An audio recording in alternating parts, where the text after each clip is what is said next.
Welcome to Life Less Ordinary. I'm about to give you a garden tour. It is right at the end of April. It has been particularly damp for the whole of summer and into autumn. So we had a sunny day today, and I thought it might be a good time, a good opportunity to show you what's growing, what we've been doing, and give you an idea of what the end of April looks like in our garden. I'm just at the front door, and as I've shown you before, we have apple trees. Now we have just this last week harvested the apples off the 5 Pink Lady apple trees that we have. We didn't get a great deal of fruit off there, but that's to be expected given the amount of rain that we've had. We've netted, we've done what we could, but the harvest was what it was. We've got it all off and been preserving, so bottling in apple pie type of jars to be able to use them through winter. I've made a bit of apple sauce for when we have roast pork. And we've also dried some. It's the first time we've used the dehydrator, and we did them last Friday, and the kids have been going through it, so we may have to put a limit on what they're eating. So that's the apple trees in the front yard. Now over here we have Salome's no-dig garden bed, which we have another video put up on how that's going. She's been working hard at it, weeding, things are growing, the beetroot's about to be harvested that's here. This ended up being beetroot there when it should have been peas, so we'll be pulling that out shortly. The broccoli in the undercover is actually doing quite well. I think Salome was a little concerned probably about 5 or 6 weeks ago that it wasn't going to do any good because it looked like it was being eaten by something, but we've managed to protect it, and she's really happy because we'll get broccoli off that shortly. Now coming up here, for my birthday we bought some more citrus because you can never have enough citrus. So what we have here is a ruby red grapefruit. This one here is a lemonade lemon tree. We have an Australian lime over there, which we had from last year. And then over here where our next grove of fruit trees are, we have the mulberries, a mandarin, which has been here for this year. We have blood orange, and this sad looking tree. Now I have no idea what is going on with this, because this has been here for probably 3 years, and then all of a sudden in the last month this is what's happened. It's not a deciduous tree, this is a lemon tree. It just looks really sick. So I'll have to put my thinking cap on about that one and see what we can do, because that's a bit sad. So I may foresee in our future another lemon tree. Now as I walk down the side of our property, you can see that these 2 trees are still here, unfortunately. During the last school holidays they were meant to be taken down when the street was going to be a little more empty of school cars and teachers' cars. That didn't happen because of the amount of rain, so hopefully they do come down soon. But what we do have over here are our fig trees. Now there are 3 massive fig trees. The plan is to get the nets off the apple trees over there and put them over here, because in the next 3 weeks or so, these will be ready to harvest. And generally what I have noticed has happened, this may not be the case, everywhere, but what I have noticed is the birds tend to come and get the fruit about a week or two before they're ready to be picked. So you then lose it if you haven't covered them. So I will be getting on to my older boys to help me to net those, because they are quite monstrous. But what the kids have been helping me with here, they've actually been weeding this here, just pulling up the weeds, and we're going to put some mulch down on there, and the intention is to very, very shortly, because we want to do this before we get the frost, sow some flowers, some flower seeds in that, so we can actually have some nice flowers coming into spring. Now I'm coming into the backyard now, and you probably can't hear it, but it's squelching underground under my feet. It is very muddy. But over here has been our potato patch for the last couple of years, and probably about 3 or 4 weeks ago we sowed some meadow flowers, flower seeds from Australian Meadow Flower, the company, into this garden bed. So there's a few little seedlings that are starting to come up, so hopefully we'll get some nice flowers there. So I squelched down the yard. Over here we have the chickens.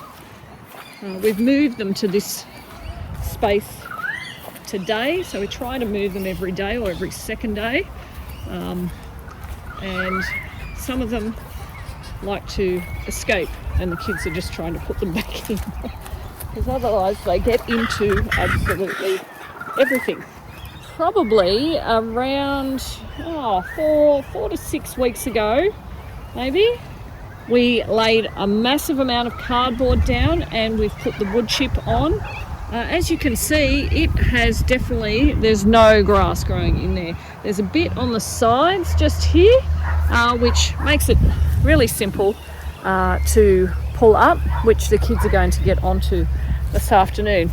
And the plan with this, if I haven't already said it before in other videos, is to plant rows of potatoes into that, so we will get a good amount of potatoes. And coming into our potager garden, we have a number of things growing here.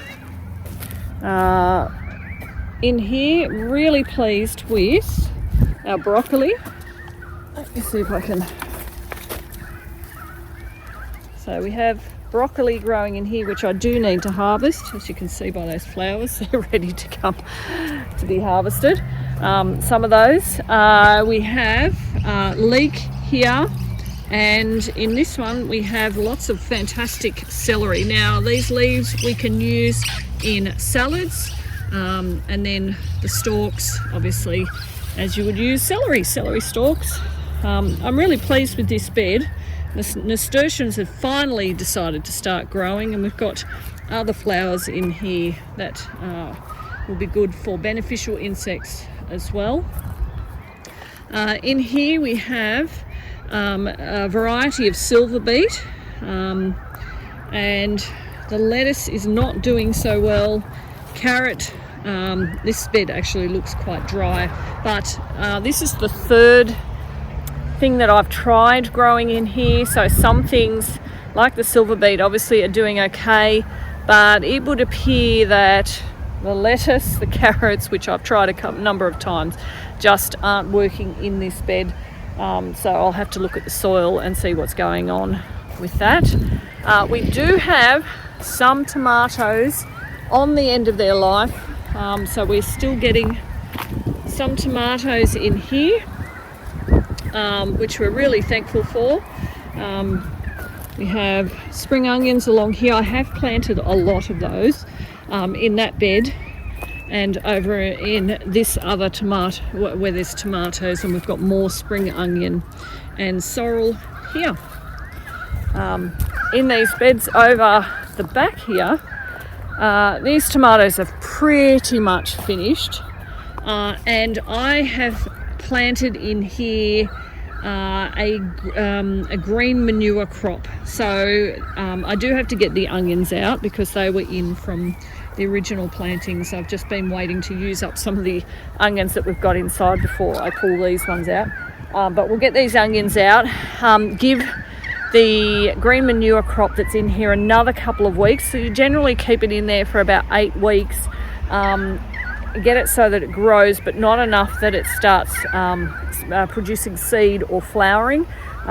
We chop it down and then mulch it back into the soil, which will provide the nutrients to rejuvenate that soil a bit more. So we've done that in this garden bed and in this garden bed as well. And like I said, again, we've got tomatoes here.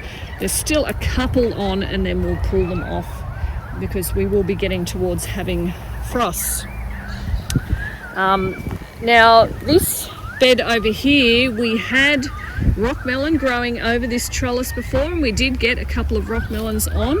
I have refilled with some good soil and planted in here a couple of rows of beetroot and then a row of carrots. So we're starting to get some coming up, and I will water this because this looks like it needs a good water, but we are, there's definitely seedlings that are coming up. But the things with seedlings is not to let the soil dry out, which hasn't been so much of an issue because of the amount of rain that we've had, but today and yesterday, because it was a bit sunnier, I didn't keep on top of the watering per se. Really pleased with this over here. Now this is what had this trellis here had the pumpkins growing up it, and now we've planted this one's a lazy housewife bean, which has just taken off. I'm really pleased with this. And in the back trellis, there's a mixture of green and yellow beans as well that we've planted in there. And this here is still our Trombocino Zucchini, which is still producing fruit. This is a plant that I will be taking seeds off the last couple of fruit that I get off here, and I will be seed saving because this has been a winner. This has produced so much zucchini, and it's been a great flavour. Once the kids got used to the idea that it actually looked like a trumpet, it looked a bit different to the normal blackjack, but it has definitely been a winner. So I will be seed saving those to get more zucchini next year. You may remember this bed here that I did plant some corn in and beans. I will bring in the mulcher very shortly, and we will stick all this through the mulcher and put it back into this soil like another green manure. The beans in particular, or the bean plants, will be very good for that.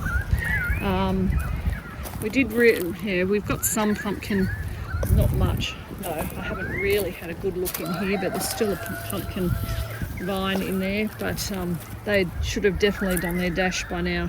But yes, that's the plan with that garden bed. Hey Tobes. Tobes is the one who's actually down here pulling weeds for me out of the wood chip mulch that's surrounding each of the garden beds, and I'm really thankful for that. Over here, this is our sweet potato.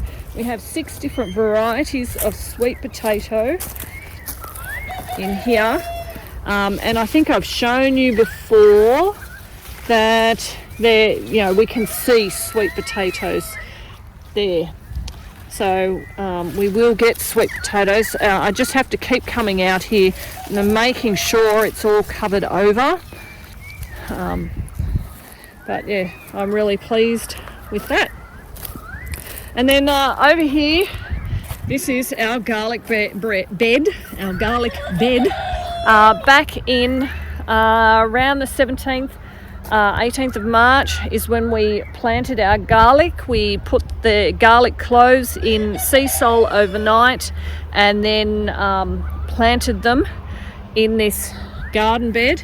And as you can see, we have a lot of garlic coming up. So that's probably been about around 6 weeks. So we've got lots of garlic coming up, which will be really good.